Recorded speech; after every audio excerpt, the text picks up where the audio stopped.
अध्याय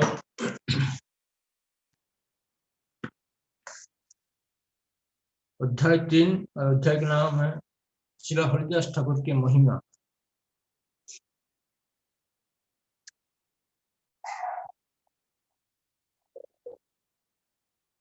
तो हरिदास ठाकुर की महिमा या श्री कृष्णदास कविराज गोस्वामी अपने ग्रंथों चैतन्य चरितामृत से वर्णन किए, उसी हिसाब से हम आज तथा श्रवण स्मरण करेंगे और अपने आत्मशुद्धि के लिए हम कुछ प्रयास करेंगे हरिदास ठाकुर की महिमा पर।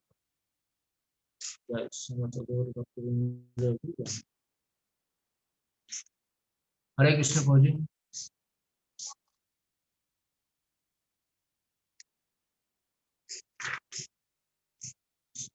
हाँ बोलिए प्रभु जी, स्टार्ट करिए। हरे कृष्ण प्रभु जी। तो प्रभु जी आज चैतन्य चरितामृत अंश लीला अध्याय 3 श्री हरिदास ठाकुर के महिमा, ये अध्याय से हरिदास ठाकुर महिमा वर्णन करने के लिए प्रभु जी ने आज्ञा दिए थे, तो इस हिसाब से हम आज अध्याय 2 का कुछ पैर बाकी था मेरे हिसाब से। अच्छा कितना श्लोक बाकी थे प्रभु जी? प्रभु जी कहाँ तक लिए थे? लास्ट का शायद कुछ 8-10 श्लोक, 8-10 पैर बाकी था, एक बार चेक कर लीजिए।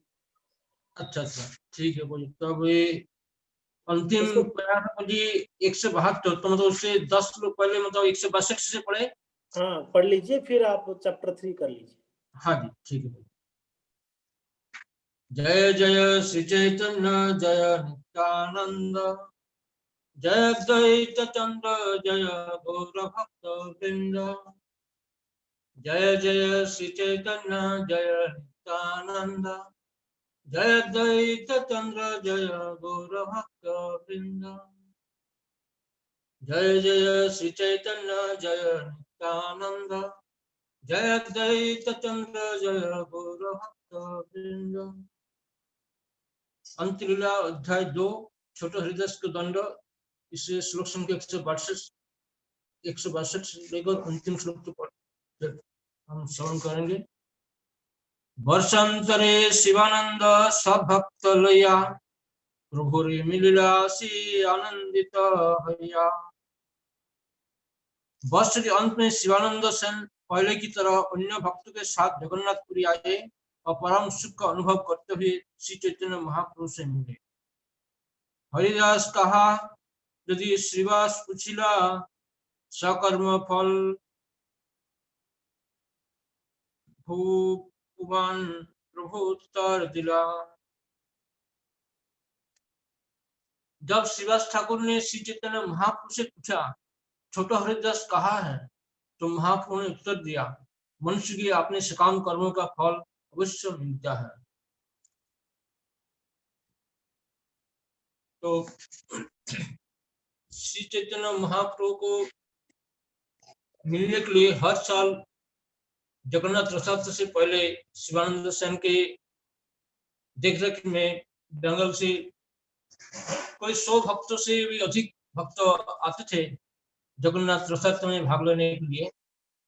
इसमें चैतन्य के सारे पार्षद भी आते थे। तो इसमें श्रीवास पंडित के उल्लेख किया है, और श्रीवास पंडित जब चैतन्य महाप्रभु से मिले जगन्नाथपुरी में, तो श्रीवास ठाकुर ने हरिदास के बारे में पूछने लगे, जो हरिदास को दिखाई नहीं दे रहा वो कहाँ है। तो महाप्रभु ने उत्तर दिया, जो हर व्यक्ति अपने सकाम कर्मों के फल को अवश्य भोगते हैं, क्योंकि उन्होंने एक छोटा सा गलती की थी। उन्होंने सिक्की महंत के घर से जो है उन्होंने बहुत ही उन्नत मान के चावल मांग के लेके आए थे चैतन्य महाप्रभु। मतलब भागवत आचार्य ने उसके बोले थे, जो उसके पास जाइए और वो चावल लेके आए। तो छोटा हरिदास हुआ जाके चावल मांग के लेके आए थे। तो इससे चैतन्य महाप्रभु ने मतलब अच्छी नजर से नहीं देखे, बोले ये बहुत बड़ा गलती की। उन्होंने एक युवती नारी के पास जाके और चावल मांगे, ये अच्छी बात नहीं है। तो चैतन्य महाप्रभु ने उससे आगे चलकर कभी भी मिले नहीं और मना भी कर दिया। और हरिदास ने सालों वर्ष तक चैतन्य के कृपा आशीर्वाद के लिए याचना करने लगे, लेकिन चैतन्य महाप्रभु ने किसी भी हालत से उसको कृपा नहीं की। तो हरिदास ठाकुर ने, छोटा हरिदास ने अपने विचार किया, उन्होंने त्रिवेणी संगम में अपने प्राण त्यागे। इस प्रकार बताए, तबे शिवास्तार वृत्तांत कहिला, जय छे संकल्प जय छे त्रिवेणी प्रवेशिला। सुने प्रभु हसे कहे सुप्रसन्न चित्त, प्रकृति दर्शन कैले यही प्रायश्चित्त। जब श्री चैतन्य महाप्रभु ने विस्तार पूर्वक बात सुनी तो ये प्रसन्न मुद्रा में हंसे और बोले, यदि कोई स्त्रियों का वासनापूर्ण दृष्टि से देखता है तो प्रायश्चित्त की वही एकमात्र विधि है। ये प्रायश्चित्त चैतन्य महाप्रभु ने नहीं बताया जब तुम त्रिवेणी में जाकर अपनी आत्महत्या कीजिए। हरिदास ठाकुर ने स्वयं विचार किया, उसके न तो कोई चेतना के पार्षद भी उसके सुझाव दिया ऐसा जो ये तुम्हारे लिए प्रायश्चित्त है, कोई नहीं बताया। लेकिन हरिदास ठाकुर ने अपने मन में विचार कर लिया और उन्होंने प्रयाग में जाकर त्रिवेणी संगम में अपने प्राण त्याग दिया। स्वरूप आदि मिली तबे विचार करेला, त्रिवेणी प्रभावे हरिदास प्रभु पद पाइला। तब स्वरूप दामोदर गोस्वामी इत्यादि सारे भक्तों ने यह निष्कर्ष निकाला कि क्योंकि हरिदास ने गंगा तथा यमुना नदी में संगम पर आत्महत्या की है, अतः उसे अंतर्गत श्री चैतन्य महाप्रभु के चरण कमलों की शरण प्राप्त हुई होंगी। इसकी तात्पर्य है, श्री भक्ति ठाकुर की टिप्पणी है कि संन्यास धारण करने और सन्यासी और बाबा जी का वेश धारण करने के बाद यदि कोई अपने मन में इंद्र तृप्ति की भाव, विशेषतया स्त्री से संबंध करने के विचार लगाता है तो उसका एकमात्र प्रायश्चित्त गंगा यमुना के संगम पर आत्महत्या करना है। केवल ऐसे प्रायश्चित्त से ही उसका पापी जीवन शुद्ध हो सकता है। यदि ऐसा व्यक्ति इस तरह दंडित होता है तो वह श्री चैतन्य महाप्रभु चरण कमल के शरण पा सकता है, किंतु ऐसे दंड के बिना श्री चैतन्य महाप्रभु शरण पुनः प्राप्त कर पाना बहुत ही कठिन है। यही मत लीला करे सच्चिदानंदन, जहाँ भक्तगणे जुड़ाए कर नमन। इस तरह सच्चिदानंदन श्री चैतन्य महाप्रभु अपनी लीलाएं करते हैं जो कि शुद्ध भक्त के कर्णों तथा मन को महान संतोष देती है। अपन कारुण्य लोके वैराग्य शिक्षण, सभक्ति गाढ़ अनुराग प्रकटीकरण। यह घटना श्री चैतन्य महाप्रभु की करुणा, उनकी यह शिक्षा की सन्यासी को अपने सन्यास आश्रम में ही रहना चाहिए तथा उनके श्रद्धालु भक्तों द्वारा उनके प्रति अनुभव किए जाने वाले अगाध अनुराग को प्रकट करती है। तीर्थेर महिमा निज भक्ते आत्मसात, एक लीला करण प्रभु कार्य पातसात। यह तीर्थ स्थान की महिमा को भी प्रदर्शित करती है तथा दिखलाती है कि किस तरह महाप्रभु अपने श्रद्धालु भक्तों को स्वीकार करते हैं। इस तरह महाप्रभु ने एक लीला करके पाश्चात उद्देश्य को पूरा किया। मधुर चैतन्य लीला समुद्र गंभीर, लोके नहीं बुझे बुझे थे भक्त धीरे। श्री चैतन्य महाप्रभु की लीलाएं अमृत तुल्य है और समुद्र के समान गहरी है। सामान्य लोग उन्हें नहीं समझ सकते, किंतु धीर भक्त उन्हें समझ सकता है। विश्वास करिया सुना चैतन्य चरित, तर्क न करिह तर्के हवे विपरीत। कृपया श्री चैतन्य महाप्रभु की लीलाओं का श्रद्धा तथा विश्वास पूर्वक सुनिए, तर्क मत कीजिए क्योंकि तर्क से विपरीत फल प्राप्त होगा। श्री रूप रघुनाथ पद जारास, चैतन्य चरितामृत कहे कृष्णदास। श्री रूप तथा श्री रघुनाथ की चरण कमल की वंदना करते हुए तथा सदैव उनकी कृपा को कामना करते हुए मैं कृष्णदास उनके पदचिन्ह पर चलकर श्री चैतन्य चरितामृत का वर्णन कर रहा हूँ। इस अध्याय की शिक्षा, इस अध्याय का सारांश देते हुए श्रील भक्तिसिद्धांत सरस्वती ठाकुर कहते हैं कि इससे निम्नलिखित शिक्षा प्राप्त करनी चाहिए। यद्यपि पुण्य पुरुषोत्तम भगवान श्री चैतन्य महाप्रभु कृपा के अवतार है, किंतु उन्होंने अपने निजी संगियों से एक जैसा छोटा हरिदास की संगति त्याग दी, क्योंकि यदि ये ऐसा न करते तो छद्म भक्त के रूप में रहने तथा साथ ही साथ अवैध यौन संबंध रखने के लिए छोटा हरिदास को दोष का लाभ उठाते।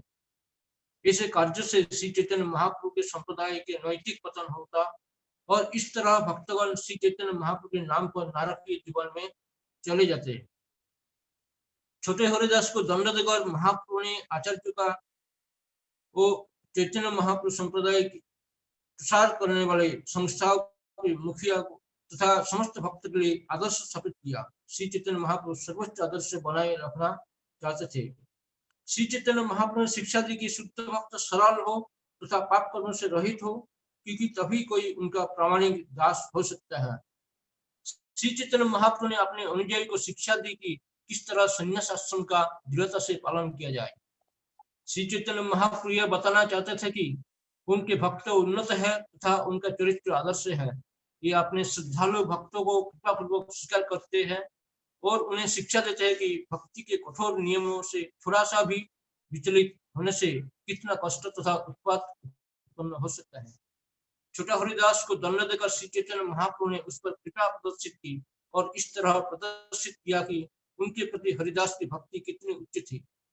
इसी दिव्य संबंध के कारण उन्होंने अपने शुद्ध भक्त के तुच्छ अपराध को भी सुधारा।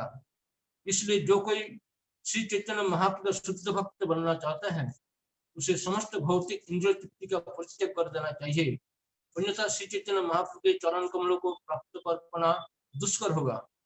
यदि कोई प्रयाग, मथुरा अथवा वृंदावन जैसा सुविख्यात तीर्थ स्थान में शरीर त्यागता है तो वह अपने पाप कर्मों के फलों से छुटकारा पा लेता है और तब पुण्य पुष्ण भगवान की शरण प्राप्त करता है। यद्यपि शुद्ध भक्त का पतन हो सकता है,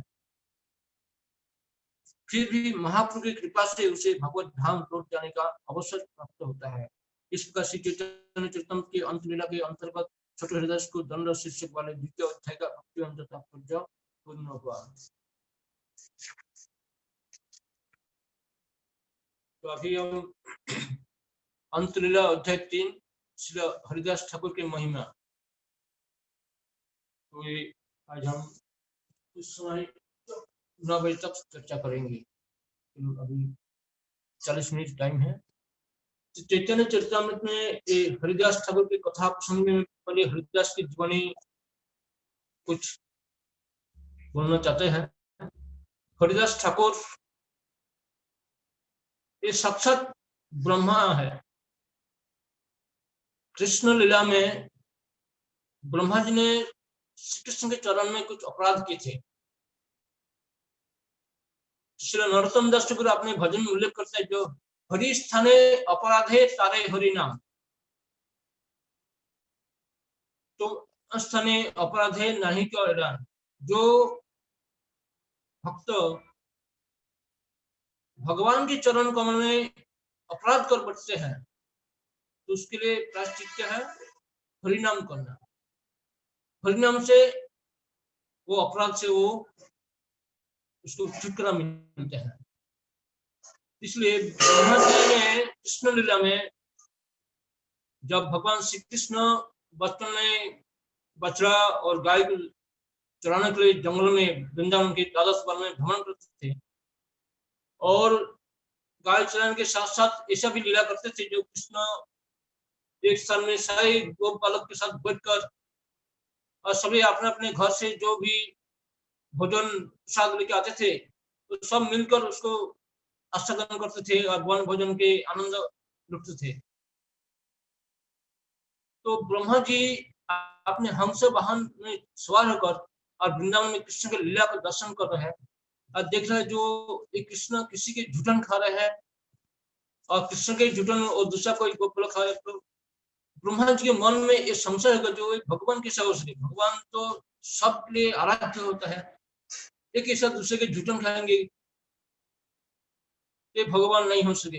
इसलिए उन्होंने परीक्षा करने के लिए कृष्ण ने सारे गोप बालक और कृष्ण के सारे गाय बछड़ा को उन्होंने जोग निद्रा में पर्वत गुंफा में सुला दिया।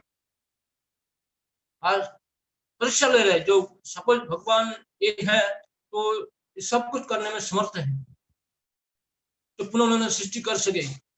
इसलिए ब्रह्मा जी इस परीक्षा के लिए जो कृष्ण कैसा भगवान हो सके ये गोपालक है, नंद महाराज के पुत्र है, भगवान नहीं हो सके, ये सबके झूठन खा रहा है, सब उसको झूठन खिला रहा है। तो इस परीक्षा के लिए ब्रह्मा जी ने सारे गाय बछड़ा गोपालक को सबको जोग निद्रा में सुला दिया पर्वत गुम्फा पर।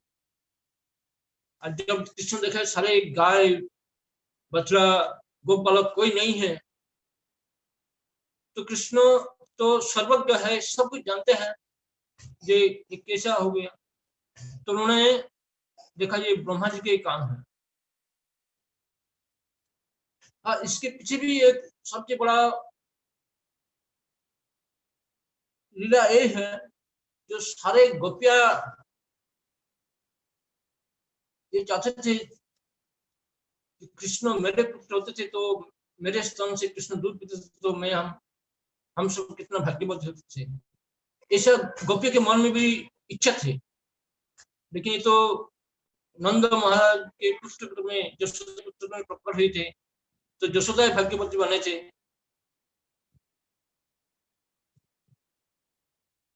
ओहो भाग्यम नंद गोपो ब्रजोपसम जन्मित्र परमानंद पूर्ण ब्रह्म सनातनम। इस प्रकार ब्रह्मा जी कृष्ण के महिमा गुणगान कर रहे हैं।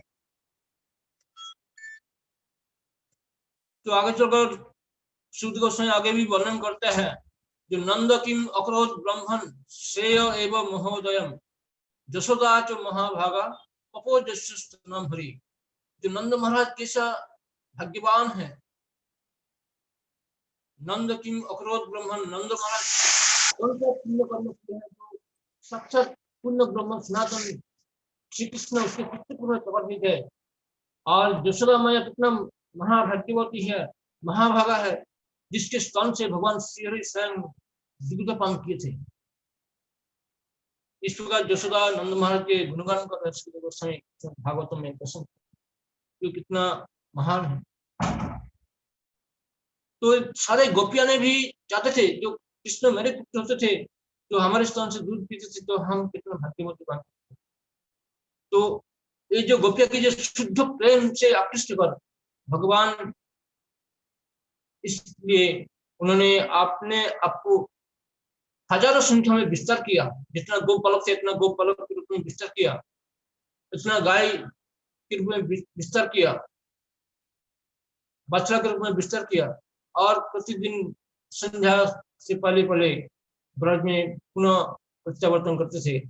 और कृष्ण जो अपने सारे गोप सखा रूप में विस्तार किया है, वो सब अपने माता के पास जाकर अपनी दूध तो श्री कृष्ण सारे गोपियों की इच्छा को पूर्ण किए थे।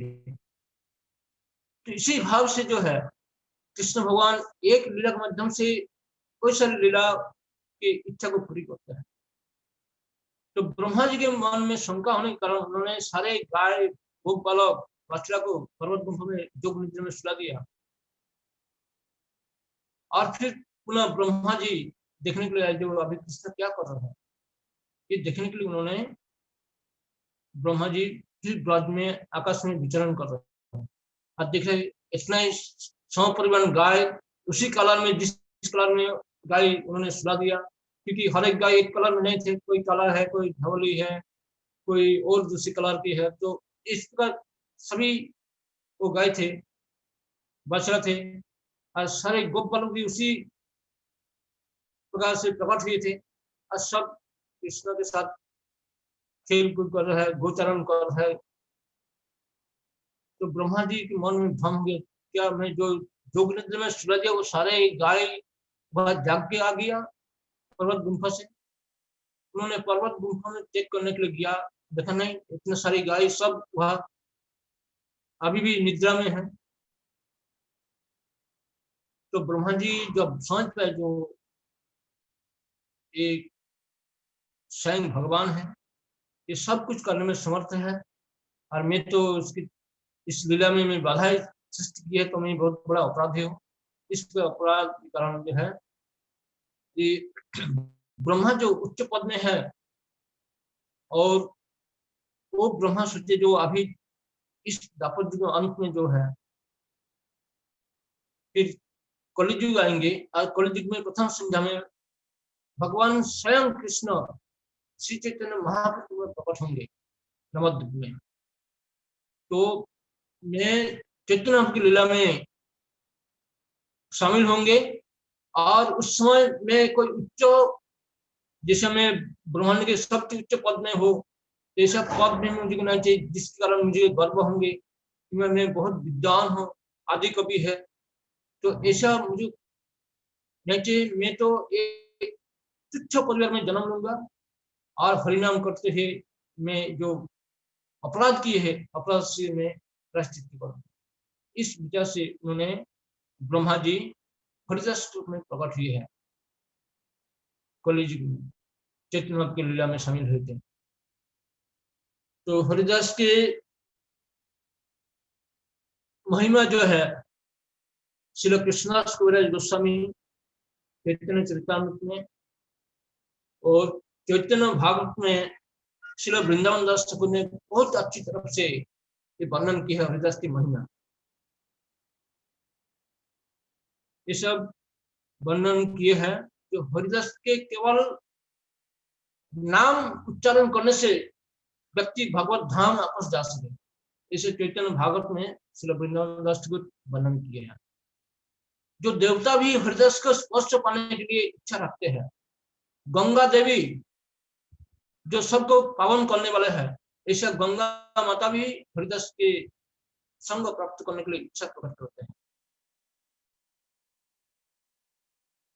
जो हरिदास ऐसा महान भक्त है, ये कोई साधारण जीव नहीं है। श्री नरोत्तम दास ठाकुर अपने भजन में उल्लेख करते हैं, गौरांगेर संगी जने नित्य सिद्ध बलि मरे। चैतन्य महाप्रभु के सारे जो संगी है, पार्षद है, ये सब नित्य सिद्ध व्यक्ति है।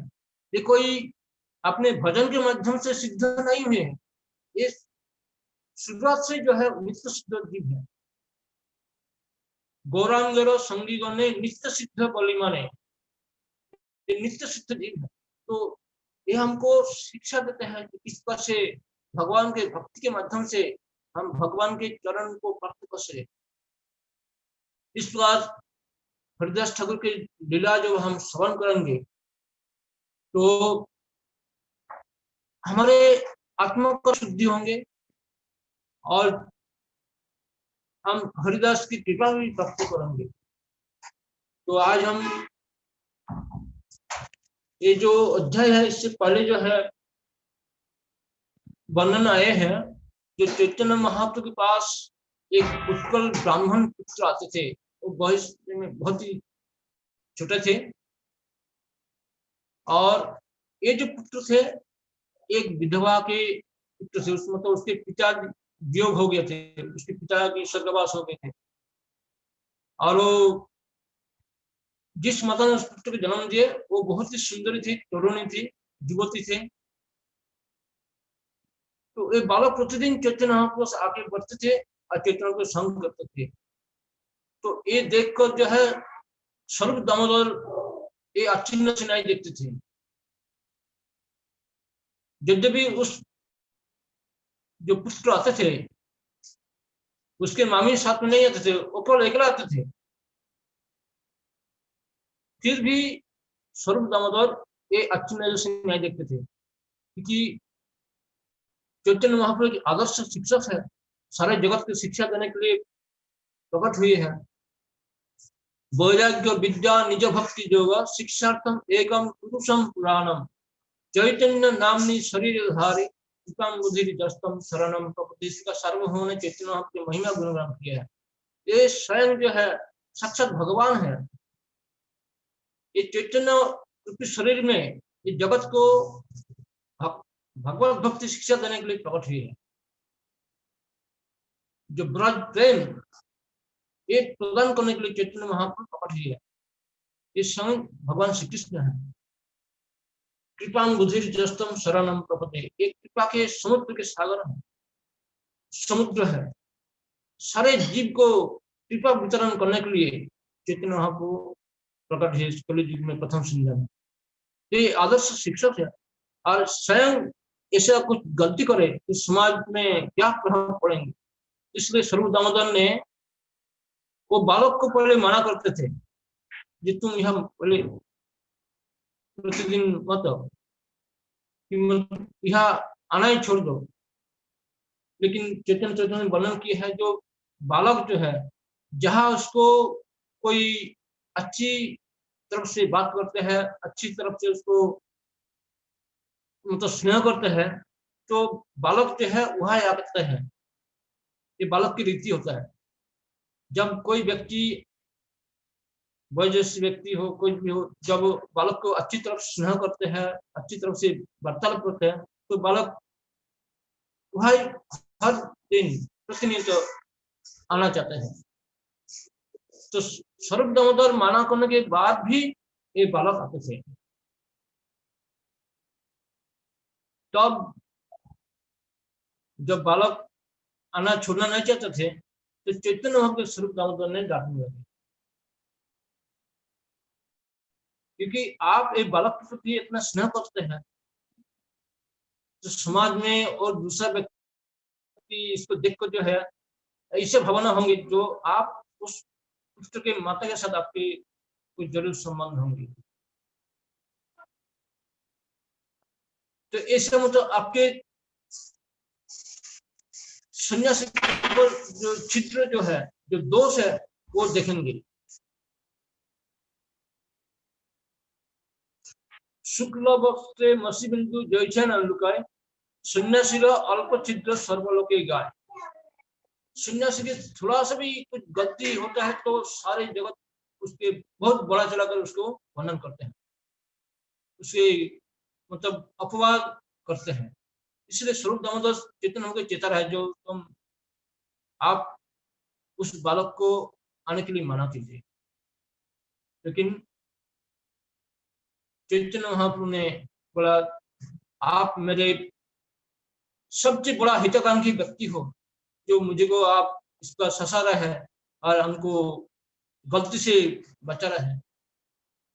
तो इस प्रकार तुम अभी इस जगन्नाथपुरी छोड़कर मायापुर जाइए और मेरे माता को मेरे बारे में सब सुखद संवाद दीजिए। क्योंकि सची माता ने प्रतिदिन नियमित रूप में चैतन्य महाप्रभु के लिए, भगवान विष्णु के लिए उन्होंने भोजन बनाते थे और निवेदन करते थे। और चैतन्य महाप्रभु उसके अलग से आकर वो भोजन को स्वीकार करते थे, प्रसाद को स्वीकार करते थे। सची माता के मन में भ्रम हो जाता है, जो मैं इसे मेरे बुद्धि ठीक नहीं है, सोच रहा जो मैं भगवान के लिए भोग के पात्र प्रसाद की थाली लेके आई है, कोई गलती हो सके जो मैं भोग की थाली नहीं लेके आई है, या थाली कैसे खाली हो सके, कुछ भी अन्न व्यंजन कुछ नहीं है। जो पठा पना संदेश खीर जो भी मतलब बनाते थे, सब कुछ लेके आते थे। उस टाइम में गलती से भूल भी गए हैं और थाली खाली थाली लेके आए होंगे, इसलिए थाली अभी खाली पड़ा है भगवान के सामने। इस प्रकार से सची माता मन में मतलब दुविधा में थे। तो फिर उन्होंने रान्ना घर में प्रवेश करते हैं, लेकिन नहीं, मैं तो सब कुछ लेके दिए हैं। देखिए सची माता के शुद्ध प्रेम से चैतन्य महाप्रभु आकर वो सबको स्वीकार करते थे, सची माता नहीं जानते थे। तो स्वरूप दामोदर बता रहे हैं, जो तुम इस प्रकार माता को संतोष दी, जो मैं वहां प्रतिदिन आता हूँ और वो जो भोग निवेदन करते हैं मैं उसको स्वीकार करता हूँ, और बोले मैं कुछ प्रसाद दे रहा हूँ, इस प्रसाद में मेरे माता को तुम अर्पण कीजिए। इस प्रकार से श्री स्वरूप दामोदर को उन्होंने नवद्वीप मायापुर भेजे हैं। और उसके बाद जो है एक बार एक हरिदास ठाकुर, जो ब्रह्म हरिदास, एक दिन चैतन्य महाप्रभु आए हैं और हरिदास की महिमा गुणगान करते हैं। ये हमारे सारे शास्त्र के सिद्धांत है, वेद पुराण सारे शास्त्र के सिद्धांत है, जो शुद्ध भक्त के महिमा गुणगान करना, तो श्रवण करना, इससे भगवान और ज्यादा प्रसन्न होता है। इसलिए स्वयं नारद मुनि, जो अपने शिष्य है प्रहलाद महाराज, तो प्रहलाद महाराज के गुणगान कर रहे हैं, युधिष्ठिर महाराज के सामने। गुरु होते भी अपने शिष्य के गुणगान कर रहे हैं, क्योंकि वो आदर्श शिष्य है, एक भगवान के शुद्ध भक्त है। इसलिए भगवान के शुद्ध भक्त के गुणगान करना, इसमें भगवान और ज्यादा प्रसन्न होता है। तो यहाँ चैतन्य महाप्रभु ने अपने महान भक्त जो है हरिदास के गुणगान कर। हरिदास की महिमा जब कोई एकाग्र चित्त से श्रवण करता है, उसके सारे कर्म बंध नाश हो जाते हैं। हमारे कर्म बंधन से सारे भौतिक जितने बंधन बांधे हुए हैं, एक कर्म बंधन नाश करने के लिए एकमात्र उपाय है इस महान भक्त के चरित्र को श्रवण करना। श्रवण करने से जो है उसके कर्म बंधन समूल में नष्ट हो जाता है। तो हरिदास की महिमा हम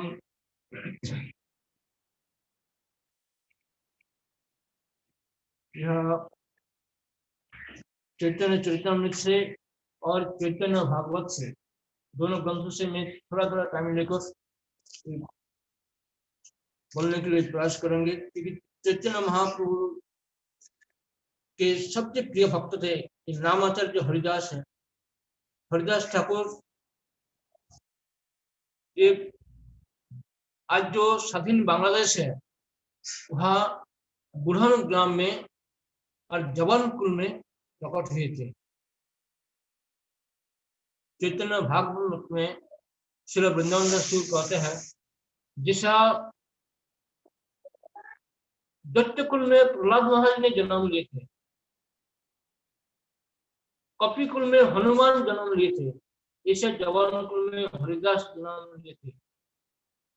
कपिकुल में हनुमान जन्म लिए थे और ये जवानकुल में हरिदास जन्म लिए थे। तो जवानकुल जो है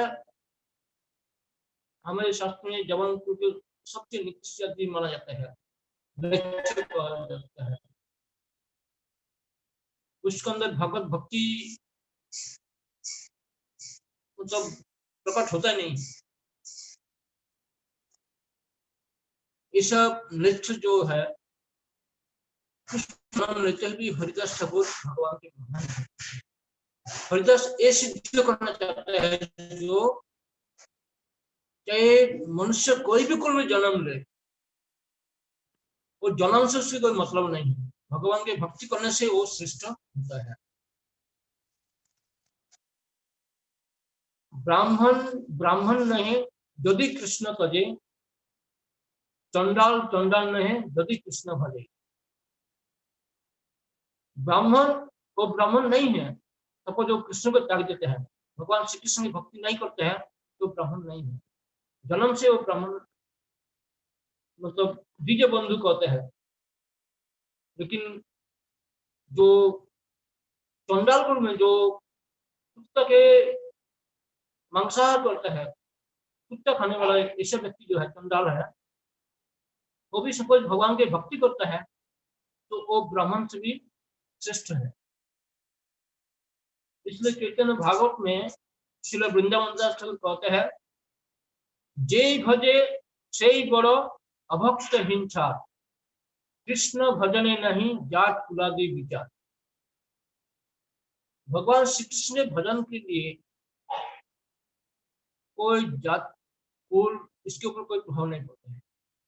जय भजे से बड़, जो भी भगवान के भजन करता है वो श्रेष्ठ है। जय भजे से बड़ अभक्त हिंसा, कृष्ण भजने नहीं जात कुलादि विचार। चैतन्य भागवत में श्रील वृंदावन दास ठाकुर कहते हैं, जो कृष्ण भजन के लिए आप चाहे कितना पतित से पतित कुल में जन्म हुए हैं, नृत्य देश में जन्म हुए, वो कोई फर्क नहीं पड़ता है। सपोज आप भगवान श्री कृष्ण को स्वीकार करते हैं, श्री कृष्ण के भजन में आप लग जाते हैं, तो आप श्रेष्ठ बनेंगे। कृष्ण भजन के एक महिमा है, कृष्ण भजन करने से व्यक्ति श्रेष्ठ होता है, चाहे पशु कुल में जन्म लिए है कि असुर कुल में जन्म लो, कोई फर्क नहीं पड़ता है। भगवान की भक्ति करने से वो श्रेष्ठ होता है। इसलिए हरिदास जी को सिद्ध करने थे, जो मैं यद्यपि जवान कुल में जन्म लिए, निश्चय मुस्लिम परिवार में जन्म लिए है, लेकिन भगवान के में 3 लाख नाम क्या करते थे। तो एक सिद्ध पुरुष है, कोई साधारण जीव नहीं। तो हरिदास जो 3 लाख नाम लेते थे, इसके अंदर उन्होंने पहले 1 लाख नाम जो है बहुत ही उच्च स्वर में हरिनाम करते थे। हरे कृष्णा कृष्णा कृष्णा हरे हरे, हरे राम राम राम हरे हरे। इस बार उच्च स्वर में उन्होंने हरिनाम लेते थे। और 1 लाख नाम जो है हरिदास ठाकुर, जैसा आपने कानों में सुना दे, ऐसा स्वर में करते थे। आप 1 लाख नाम अपने अंतर में मतलब मन में जप करते थे। तो जब उच्च स्वर में हरिनाम करते थे, तो इस समय वहां के जो पाखंडी व्यक्ति होते हैं, जो पाषंडी होता है, वो सब हरिनाम सुनने में इतना लायक नहीं होते, क्योंकि वो पापात्मा है।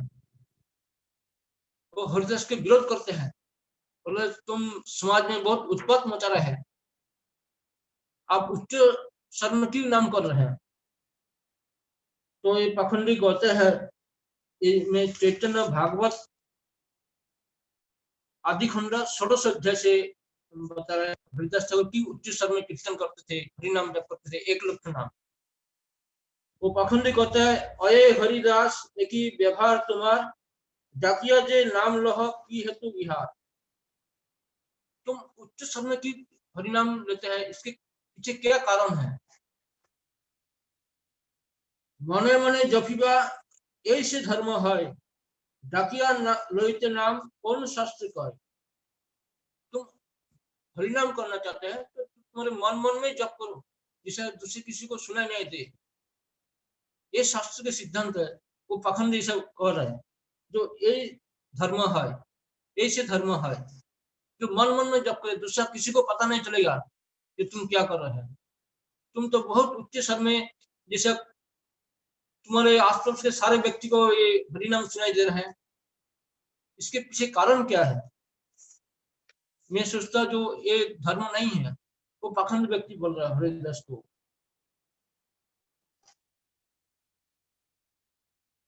कार शिक्षा हरिनाम डाकिया लइते, यही तो पंडित सभा बल है याते। वो पाखंड व्यक्ति इस बड़ा सभा के अंदर बता रहे, जो तुम इसके सही ढंग से हम सबको बताओ, जो तुम क्यों उच्च स्वर में हरिनाम कीर्तन करते थे।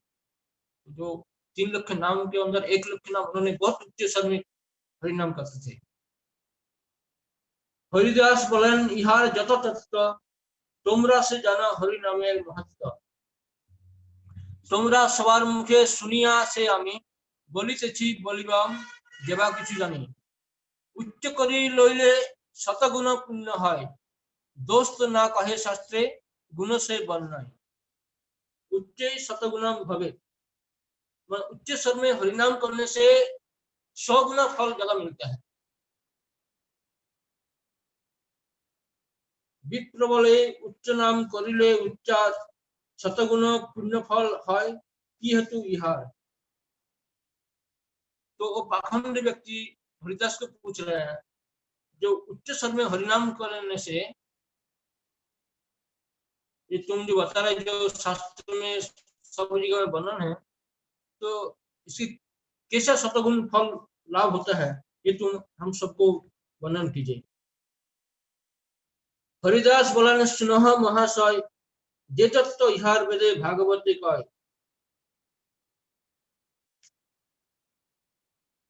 सर्वशास्त्र स्फुरे हरिदासे श्रीमुखे, लागिला कहिते व्याख्या कृष्णानंद सुखे। सुनो विप्र सकृत सुनील कृष्ण नाम, पशु पक्षी कीट जाय श्री वैकुंठ धाम। एक चैतन्य भागवत में श्री वृंदावन दास ठाकुर हरिदास की महिमा वर्णन कर रहे हैं। जो हरिदास एक उच्च स्वर में हरिनाम करने से क्या लाभ है, ये बता रहा है। जो पशु पक्षी और सब कीट जो भगवान के नाम ले नहीं पाते, जिसकी दिक्कत नहीं है, तो वो भी हरिनाम श्रवण करने से वो भगवान के धाम को प्राप्त कर लेते हैं। पशु पक्षी कीट जाय श्री वैकुंठ धाम, वो भगवान धाम को प्राप्त करते हैं केवल हरिनाम श्रवण करने से। तो इस प्रकार हरिदास ठाकुर कोई अपने मनमाने से कोई शास्त्र के विरुद्ध सिद्धांत स्थापन नहीं कर रहा है, उन्होंने शास्त्र के सिद्धांत को स्थापन कर रहा है। कहते जो सारे वेद भागवत में यही सिद्धांत बताते हैं, जो हरिनाम श्रवण करने से जो पशु पक्षी जो विवाह होते भी भगवान के नाम लेने में वो अयोग्य है, तो ऐसा इतर जन की जीव भी हरिनाम श्रवण करने से भगवत धाम को प्राप्त कर लेते हैं। ये उच्च समय हरिनाम कीर्तन के एक फल है।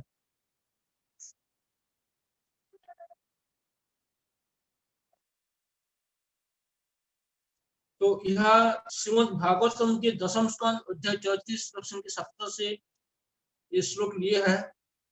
जन्नाम गृह्णन् अखिलन् श्रोत नाम आत्मनम एव च सत्य पुनाति किम भूयस्तस्य स्पृष्ट पदाहिते। जो भगवान के नाम कीर्तन करते हैं तो वो अपने आप को पवित्र बना लेते हैं, और जो श्रवण करते हैं वो भी पवित्र बन जाते हैं। तो इसलिए ये उच्च समय कीर्तन करने का इसे महिमा है। पशु पक्षी कीट आदि बलि देना पारे, सुनिले हरिनाम तारा सबे तरे, जपिले श्री कृष्ण नाम आपने से तरे, उच्च संकीर्तने पर उपकार करे। अतएव उच्च करी कीर्तन करिले, शतगुण फल है सर्वशास्त्र बले। ये हरिनाम के उच्च स्वर में कीर्तन करने की महिमा हरिदास ठाकुर को पाखंडी और सारे स्वभाव में समस्त श्रोता को वर्णन करे, जो उच्च स्वर में हरिनाम कीर्तन के क्या फल है। इसलिए श्रील प्रभुपाद ऐसा नियम बनाए, जो भक्त जो हमारे हरे राम हरे कृष्ण इस्कॉन संस्था के फॉलोअर हैं, वो नगर में जाकर जहाँ ज्यादा से ज्यादा पब्लिक इकट्ठा होता है उस स्थान में जाकर और हरिनाम संकीर्तन करते हैं। जो हरिनाम कीर्तन श्रवण से जो है उसके अंदर जो सुप्त भगवत प्रेम है वो जागृत होता है। इसलिए श्रील प्रभुपाद ने अपने समस्त अनुयायी को आदेश दिए जो वो हरिनाम नगर संकीर्तन करना है। नगर संकीर्तन के साथ साथ प्रसाद वितरण भी। तो इससे जो है जीवात्मा जो भगवान को भूल चुके हैं, भगवत विमुख है, वो भी भगवान के प्रति अंतर्मुखी होता है, भगवान के भक्ति उससे हृदय में जागृत होता है। इसलिए हरिदास ठाकुर महिमा हरिनाम की महिमा वर्णन करते हैं। तो यह चैतन्य चरितामृत में उल्लेख है, जो हरिनाम श्रवण करने से जो पापी से पापी व्यक्ति भी वो भगवान के भक्ति करने में लगते हैं। वो भगवान के भक्त के संस्पर्श आने से ऐसा बद्ध आत्मा जो है, जो भगवान से विमुख है, वो भी भगवान की भक्ति करने लगते हैं। तो यह चैतन्य चरितामृत से एक कथा प्रसंग में हम रहेंगे, वर्णन करने के लिए प्रयास करूंगा।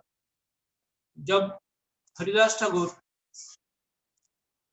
हमारे बांग्लादेश और पश्चिम बंगाल में एक स्थान है जिसके नाम है बेनापुर, वह हरिदास ठाकुर बनाकर प्रतिनियत 3 लाख नाम जप करते थे। और ये नाम प्रभाव है जो सारे जीव उस पर आकृष्ट होता है और उसके बहुत सम्मान करते थे। और उस एरिया में एक रामचंद्र खान बोल के उस एरिया के बहुत मान्यगण्य व्यक्ति थे। वो सोच रहे जो मेरे तो इतना सम्मान नहीं मिल रहा है, जितने भी मैं इस एरिया का शासक हूँ, लेकिन ये हरिदास की इतना सम्मान मिल रहा है, सारे समाज जो उसके पीछे पड़ा है, तो इसको जरूर मैं समाज में ऐसा स्थापना करूंगा, ऐसा दृष्टांत स्थापना करूंगा जो हरिदास के पीछे जो तुम पर है एक कलंकमय चरित्र है, ये सच्चरित्र व्यक्ति नहीं है।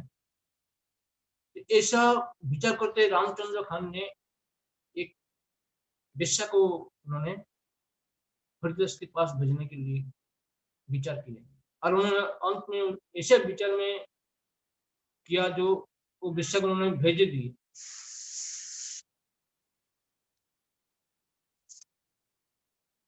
और हरिदास के पास आए हैं संध्या के समय, जहाँ हरिदास निर्जन में अकेला 3 लाख नाम जप करते थे। आते ही हरिदास जो है तुलसी देवी के पास में बैठकर और हरिनाम करते थे, हरिनाम जप करते थे। तो वेश्या ने वो तुलसी महारानी को प्रणाम किए, हरिदास को प्रणाम किए, फिर अपने शरीर में जो वेशभूषा थे उन्होंने जैसा कोई एक व्यक्ति को जिसे कामोद्दीपक हो सके, जो उसके मन में काम भावना जागृत हो सके, इसलिए उन्होंने अपने वस्त्र को मतलब सही ढंग से मतलब सुसज्जित नहीं किया। उन्होंने वस्त्र को बिखरे हुए और हरिदास के सामने बैठे हैं। जैसा हरिदास की नजर में आए उसके सुंदर रूप के प्रति आकृष्ट हो, इसलिए वेश्या ने हरिदास के एकदम सामने आके बैठा और इस प्रकार विनय किया, जो तुम जैसा नव युवक हो, आज अच्छी शरीर है, तुमको देख कर ऐसा कौन सा नारी है जो तुमके संग प्राप्त करने के लिए, सुख भोग करने के लिए लालच नहीं देंगे। तो मैं इसी इच्छा से लेकर तुम्हारे पास आई है, तुम मेरे इच्छा को पूरी कीजिए। तो हरिदास ठाकुर ने बताया, मेरे संकल्प है, मैं महीने में करोड़ों नाम जप करेंगे, कोटि नाम यज्ञ संपन्न करेंगे। तो नाम पूर्ण होंगे तो तुम्हारी इच्छा को मैं जरूर पूरी करेंगे, तब तक तुम यह प्रतीक्षा कीजिए। तो हरिनाम हरिदास ठाकुर ने करने लगे, और वेश्या ने जो दुष्चरित्र थे, हरिदास के पतन के लिए आए थे, उन्होंने पूरे रात भर हरिनाम हरिदास के शुद्ध नाम को उन्होंने श्रवण किए। आज देखा अभी तो सूर्य उदय होने वाला है और इसके नाम अभी भी पूरे नहीं है। तो उस दिन मतलब सुबह होते रहे, सूर्य उदय होने वाले वो वेश्या ने स्थान त्याग दिया। फिर दोबारा दूसरा दिन शाम को टाइम फिर पदार्पण किए हरिदास के सामने। हरिदास ने वो वेश्या को प्रसन्न करने के लिए बताया, जो देखिए तुम्हारी इच्छा को मैं पूरी नहीं कर पाई, इसलिए मुझे बहुत खेद है, और मेरे जो संकल्प है वो भी पूरी नहीं हुए थे। तो तुम तब तक प्रतीक्षा कीजिए जब तक मेरे नाम पूर्ण नहीं होंगे, नाम पूर्ण होते ही तुम्हारी इच्छा को मैं जरूर पूरी करेंगे।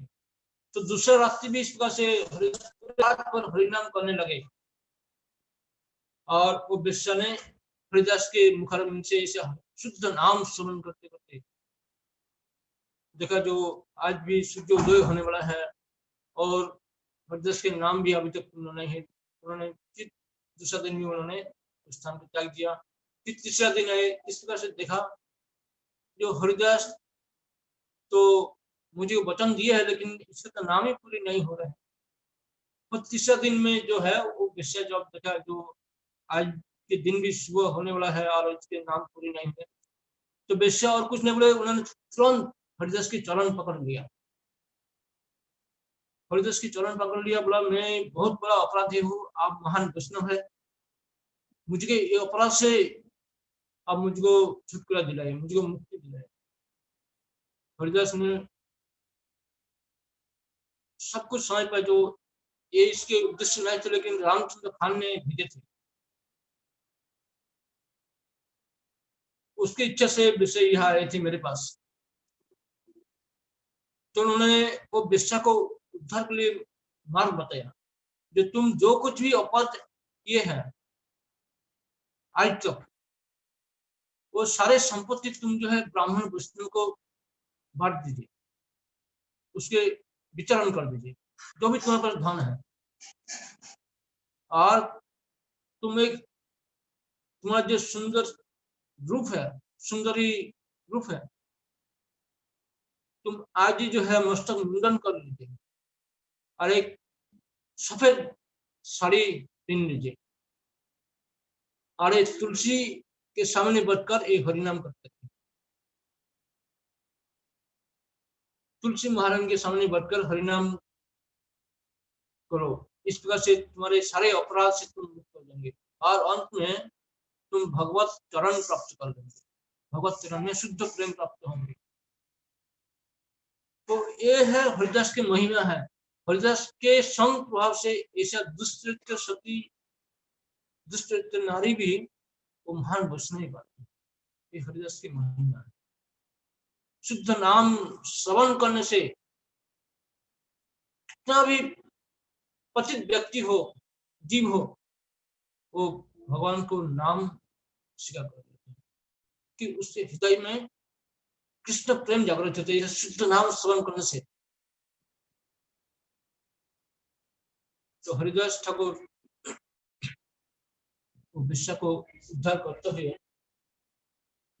हरिदास उस स्थान को त्याग दिया, फिर उन्होंने नदिया में आए हैं। नदिया में जो फुलिया गांव है गंगा नदी के किनारे पर, वहां आए हैं। वहां भी उन्होंने जहां भी हरिनाम, जहां भी हरिदास ठाकुर प्रत्यागमन करते थे तो हर स्थान में उन्होंने केवल मतलब ये हरिनाम जप करते थे। उन्होंने शास्त्र ग्रंथ अध्ययन नहीं, न तो कोई और कोई वैष्णव उसके साथ थे, वो अकेला बैठ के हरिनाम करते थे। तो एक बार उन्होंने फुलिया गांव में, नदिया डिस्ट्रिक्ट में है, नदिया जिला में फुलिया बोल के एक स्थान है शांतिपुर के पास में, तो वहां उन्होंने एक गुम्फा पर आश्रय लिए थे,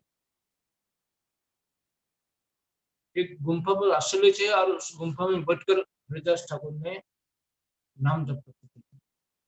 तो हरिदास की महिमा पूरे आसपास के सारे गांव में फैल गया। तो हरिदास से संग प्राप्त करने के लिए फुलिया के जो वासी है, फुलिया नगर के जो वासी है, वो आते थे हरिदास के पास में। और उस गुम्फा में एक बहुत बड़ा विषधर नाग निवास करते थे। तो उसी गुम्फा में हरिदास ठाकुर ने हरिनाम जप करते थे, जहाँ कोई 10-15 मिनट 20 मिनट बैठ नहीं पाते थे, इतना उसके जहरीला विष के प्रभाव पड़ता था। जो भी आते थे मिलने के लिए हरिदास के पास ज्यादा टाइम बैठ नहीं पाते थे। हरिदास से कुछ भागवत कथा सुनने के लिए कोई आते थे तो श्रवण करने के लिए, वहां बैठने के लिए सोचते स्थान ठीक नहीं है या इतना जहरीला विष के प्रभाव है, तो सब उस स्थान को त्याग देते थे।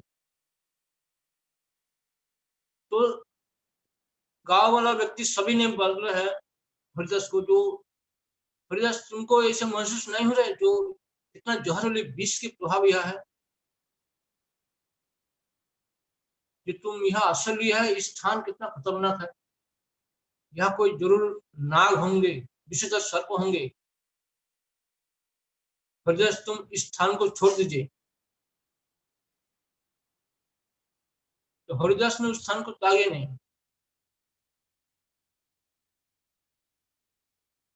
वो जो नाग जो थे वो कोई मुनि ऋषि की चरण में के कारण जो है वो एक उच्च शरीर से वो निम्न जोनि प्राप्त हुए थे, नाग जहरीले सांप शरीर प्राप्त हुए थे। और हरिदास के प्रभाव से हरिनाम श्रवण करते करते, तो कोई माया भर नहीं है, केवल कुछ दिनों, ऐसा चैतन्य भागवत में इतना उल्लेख नहीं कि कितना दिन तक थे, लेकिन बताइए कुछ दिनों के अंदर जो है वो नाग जो है हरिनाम श्रवण के प्रभाव से वो निम्न जोनि से फिर अपने पूर्व पद को उन्होंने प्राप्त किए। मतलब जो मुनि के शाप के कारण जो नाग शरीर मिले थे, इच्छाधारी नाग थे, उन्होंने इच्छाधारी नाग के रूप में वो शरीर, वहां से उन्होंने वो जैसा स्वर्ग में कोई देवता होती वो शरीर उन्होंने पुनः प्राप्त किए हैं, ये नाम के प्रभाव से। उससे उसके प्रायश्चित्त हो गया। केवल हरिदास के मुखारबिंद से शुद्ध नाम श्रवण करने से इच्छाधारी नाग जो है उसके प्रायश्चित्त हो गया। तो ये है हरिनाम की महिमा, हरिदास की महिमा। हरिदास के नाम श्रवण करने से, हरिदास के जो नाम लेते हैं, चैतन्य भागवत में श्री वृंदावन दास को बहुत स्पष्ट में उल्लेख किया है, जो भगवत धाम वापस जाते हैं। आपको मैं उस श्लोक याद पढ़ के सुनाऊंगा।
स्पर्शर की दाई देखिले हरिदास, छिंदे सर्व जीवेर अनादि कर्म पास। हरिदास को स्पर्श, शरीर को जो है, दिव्य शरीर को स्पर्श करने की वो बात छोड़ दीजिए, केवल मत तो जो हरिदास को दर्शन करते हैं, दर्शन से जो है उसके सारे अनादि कर्म पास जो है वो नष्ट हो जाते हैं। स्पर्शर की दाई देखिले हरिदास, छिंदे सर्व जीवेर अनादि कर्म पास। प्रहलाद जे हेन दैत्य कपि हनुमान, यही मत हरिदास निज जाति नाम। तो केवल मत तो हरिदास को दर्शन करने मात्र से जो है जीव सारे कर्म बंधन से छुटकारा मिल जाता है। इससे पवित्र हरिदास के चरित्र जो है, हरिदास को केवल दर्शन करने से जो है आदमी सारे सारे पाप बंधन से वो छुटकारा मिलते हैं। और कुछ स्थान में उल्लेख की है, अपना जल्दी निकलने बताइए कि जो हरिदास के जो नाम अपने जो उच्चारण करते हैं, चैतन्य भागवत में श्री वृंदावन दास जी वर्णन किए हैं, वो व्यक्ति जो है, जो हरिदास नाम अपने जो उच्चारण किए हैं, वो भवबंधन से छुटकारा पाकर भगवान के धाम को प्राप्त करते हैं। इसमें कोई शंका नहीं है। श्री वृंदावन दास ठाकुर अपने चैतन्य भागवत में हरिदास की महिमा में वर्णन किया है। तो मतलब हरिदास नाम उच्चारण करने से जो जीव जो है वो भगवत धाम को प्राप्त करते हैं। इतना शक्ति है हरिनाम भगवान के शुद्ध भक्त के नाम। इस प्रकार चैतन्य भागवत चैतन्य से हम वर्णन प्रयास किया। हरे कृष्ण। श्री हरिदास ठाकुर की जय। श्रील प्रभुपाद की जय। हरे कृष्ण। हरे कृष्णा। हरे कृष्ण। हरे कृष्ण। कृष्ण है तो आप हाथ उठाइए। मदन मोहन प्रभु पूछ रहे हैं।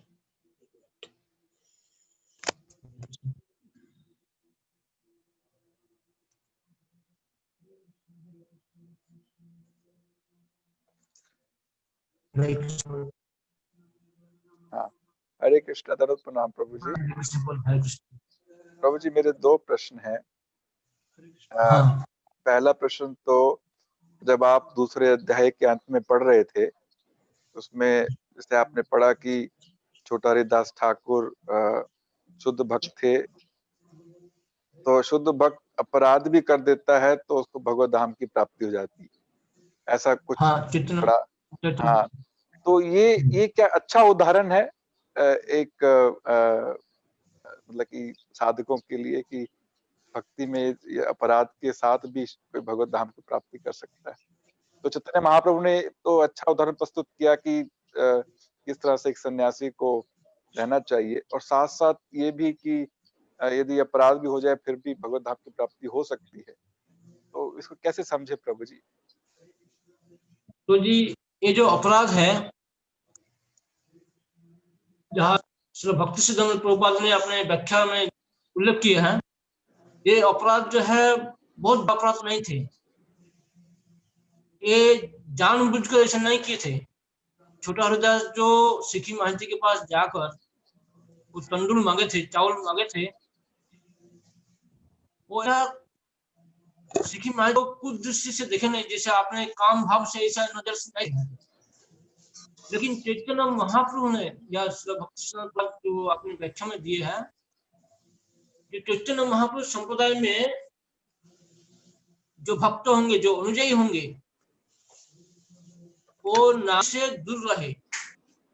आपने पत्नी के अलावा दूसरे कोई भी बालिका हो, स्त्री हो, वृद्ध माता हो, उससे दूर रहना चाहिए। नहीं तो आगे चलकर जो है घर के कथा प्रसंग में सारे भक्त जो है वो कहेंगे जो हरिदास ने गए थे तो हम भी जा सके। इस वजह से समाज में एक दुर्भावना पैदा होंगे। आज तक जो है सन्यासी जो ब्रह्मचारी है, उसके प्रसंग में बोलता है जो कायेन मनसा वाचा सर्व अवस्था सर्वा सर्व मैथुन त्याग ब्रह्मचर्य प्रत्यक्ष। कायेन मनसा वाचा सर्व अपने से, मन से, बुद्धि से तो सदा सर्वदा नारी के बीच मुक्त होना चाहिए।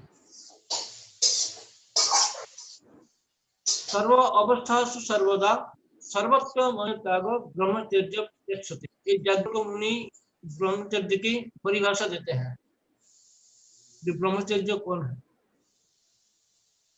तो श्री भक्ति सिद्धांत ठाकुर भी अपने जीवन में ऐसे प्रस्तुत किया है। जब श्री गौरकिशोर दास बाबा जी महाराज अपकट हुए हैं, तो उसके शरीर को समाधि के कोई सारे सन्यासी एकत्रित हुए थे और सब उसको समाधि के लिए मतलब उसके शरीर को स्पर्श करने जाते थे। तो श्री भक्ति सिद्धांत प्रभुपाद ने बोले श्री गौरकिशोर दास बाबा जी महाराज एक शुद्ध वैष्णव है, नित्य सिद्ध व्यक्ति है, इसके हमारे कोई हक नहीं इसके शरीर को स्पर्श करना।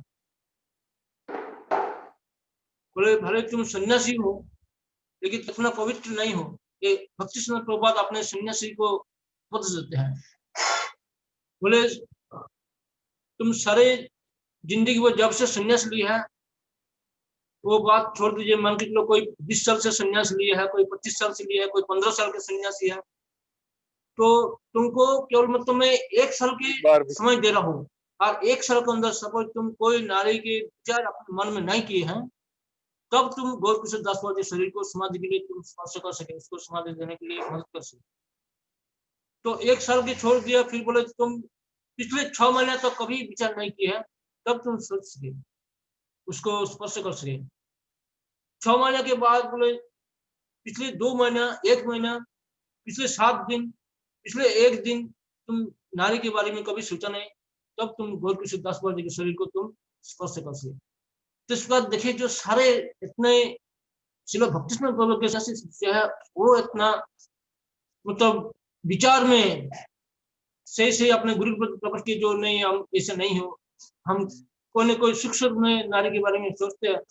तो सन्यासी होकर जो है ये जो अपराध जो है ये कोई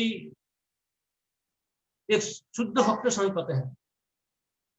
तो हरिदास ठाकुर के चैतन्य अपने इसलिए दंड दिए, चैतन्य संप्रदाय के सारे भविष्य के अनुयायी को शिक्षा की जो वो नारी से वो बचना चाहिए।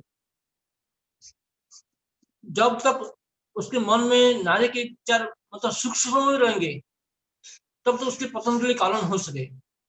जहां तक बताया गया जो शिव विग्रह जो है जैसे श्रीमती राधा रानी, श्रीमती सीता देवी के जो विग्रह है उसके स्पर्श करने से भी बड़े बड़े मुनि ऋषि के मन भी वो भ्रमित हो जाता है, वो माया के प्रति आकृष्ट हो जाता है। जहां तक चैतन्य महाप्रभु ने अपनी लीला में प्रकट की है, चैतन्य महाप्रभु ने नारी से कोई कीर्तन भी सुनने के लिए दूर रहते थे। एक बार ऐसा चैतन्य महाप्रभु जगन्नाथपुरी मंदिर में दर्शन करने गए, तो आते वक्त में जाते वक्त उन्होंने कोई बहुत ही उच्च सुमधुर स्वर में वो गीत गोविंद उसे कानों में सुनाई दिया। क्योंकि पुरुषोत्तम महाराज जी कहते थे, जो एक समय था जो उड़ीसा में हर घर घर में एक गीत गोविंद की चर्चा होते थे, गीत गोविंद गाते थे। तो कोई महिला ने वो गीत गोविंद इतना सुमधुर स्वर में गाते थे कि चैतन्य महाप्रभु ने आकृष्ट को उसके सुनने लगे। तो चैतन्य महाप्रभु फिर समझ पे जो एक कोई पुरुष के गले नहीं है, एक कोई नारी गा रहा है, तो उन्होंने तुरंत वहां से भाग के आ गया। मतलब नारी से ऐसा सुमधुर, यद्यपि ये भगवान के महिमा गा रहा है फिर भी सुनने के लिए चैतन्य महाप्रभु ने छोड़ दिया। जिस प्रकार चैतन्य महाप्रभु आदर्श स्थापना करना चाहते हैं, जो है, क्योंकि हम इस जग में होने के कारण जो है हम माया के अधीन हुए, हम माया में कहीं भी गिर सके। तो माया से बचने के लिए चैतन्य महाप्रभु ने आदर्श शिक्षा दी है। जो हरिदास ठाकुर जैसे छोटा हरिदास, उन्होंने छोटा सा गलती किया, उन्होंने एक नारी के पास जा चावल मांगे थे, वो और दूसरा किसी के पास जाके चावल मांग सकते थे। नारी के पास मतलब जो है, यद्यपि भगवत आचार्य ने आदेश दिए थे और चैतन्य महाप्रभु के लिए उन्होंने मांगने की थी, तो भी चैतन्य महाप्रभु ने इसको सिखाने के बोला, नहीं ये तुम्हारी त्रुटि है, ये तुम्हारी गलती है। तो भक्ति सिद्धांत प्रभुपाद ने वो हृदय के महीने में बताया गया है, जो ऐसे छोटी गलती भी किए हैं तो भी भक्त के वो गलती जो है भगवत से उससे छुटकारा मिलता है, अपने प्रयास नहीं। वो अपने भगवत प्रयास जो है, भगवत भजन के माध्यम से जो है वो छोटी त्रुटियों से उसके प्रायश्चित होता है। क्योंकि जितनी छोटी गलती होंगे उतने छोटी उसके प्रायश्चित भी होता है। जो बहुत बड़ा गलती करता है तो उसके प्रायश्चित भी बड़ा होता है। तो हरिदास ने त्रिवेणी संगम में अपने प्राण त्यागे, गंगा जमुना सरस्वती संगम में शरीर छोड़े हैं। और ये चैतन्य अपने आदर्श स्थापना करते हैं, जो भक्त है वो ऐसा त्रिवेणी संगम में सब कुछ आत्महत्या कर लेते हैं, तो उसके आत्महत्या कारण जो है, ऐसे शास्त्र के सिद्धांत है, जो जीव जो है, जैसे मान के चलो किसी के आयु मान के चलो 70 साल की 80 साल है और वो मान के चलो 50 साल में ऐसे आत्महत्या कर लिया, तो बैलेंस जो 30 साल जो है, 20 साल जो है वो प्रेत जन्म में उसको गुजरना पड़ता है। जो शरीर नहीं होते हैं, केवल मतलब सूक्ष्म शरीर होता है, तो ऐसा मतलब उसकी दुर्गति होता है। लेकिन हरिदास ने उन्होंने त्रिवेणी संगम में अपने शरीर छोड़े हैं, ये तीर्थ के महिमा भी बता रहे हैं। इसको भक्ति सिद्धांत प्रभुपाद ने उल्लेख किया कि तीर्थ के महिमा भी ये है कि त्रिवेणी संगम में आदमी जब कोई आत्महत्या करता है तो भी उसके उच्च गति प्राप्त होता है। इसलिए प्रभुपाद भी अपने जीवन में ऐसे सफल किए हैं, उन्होंने पूरे विश्व भर में भ्रमण किया है, हरिनाम प्रचार किया है, भागवत धर्म का प्रचार किया है, और अंत में अपने वृंदावन में शरीर त्यागे हैं। यद्यपि हर मंदिर जो है वैकुंठ धाम के बराबर होता है, फिर भी प्रभुपाद बताते हैं जो वृंदावन धाम जो है इसकी तो तुलना कोई स्थान से नहीं होता है। ये साक्षात भगवत धाम है। आराध्य भगवान ब्रजेश तनयम तद्धामम वृंदावन, भगवान के समान आराध्य है भगवत धाम। इसलिए प्रभुपाद ने अपने शरीर वह छोड़े थे वृंदावन में, क्योंकि ऐसा एक समय था जी बताया जाता है, जो जब भूख लगते हैं तो घर में प्रवेश करते हैं, वह कुछ अपनी भोजन ढूंढते हैं।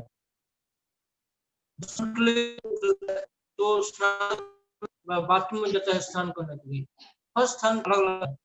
जैसे जब देखते जो मेरे आयु बहुत ही कम बचे हुए हैं, तो उस समय हमारे भारत के ऐसे संस्कृति थे जो काशी जाते थे, काशी में अपने शरीर त्यागते थे।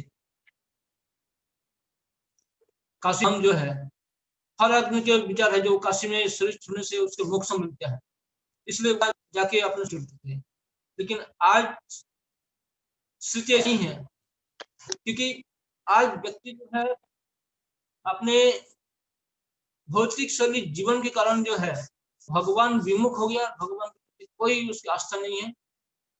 इसलिए वो पुनर्जन्म के बारे में कोई कभी सोचता नहीं है कि पुनर्जन्म क्या होता है। तो सोचता है शरीर में हम जो कुछ हो गए ये उसके बाद और कुछ है, मनुष्य की धारणा होता है। इसलिए आज के दिन इतना विपदगामी हो रहे समाज मतलब दुरावस्था है। इससे बचने के लिए हमको हम भक्ति चेतन वहां के उनके होने के कारण चेतना को और इसके सारे परिस्थिति के कारण जो है हम भक्ति में धीरे धीरे प्रगति होंगे। और एक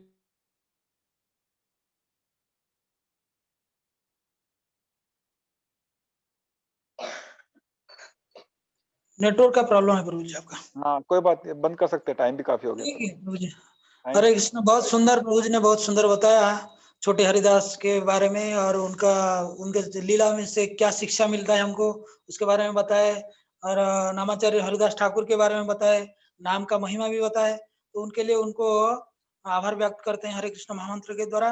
हरे कृष्ण कृष्ण कृष्ण हरे हरे, हरे राम राम राम हरे। बहुत बहुत धन्यवाद सब लोगों का, आपने इतना उत्सुकता के साथ आप सुने। ठीक है, अभी समय हो गया, अभी एंड कर देते हैं। हरे कृष्ण।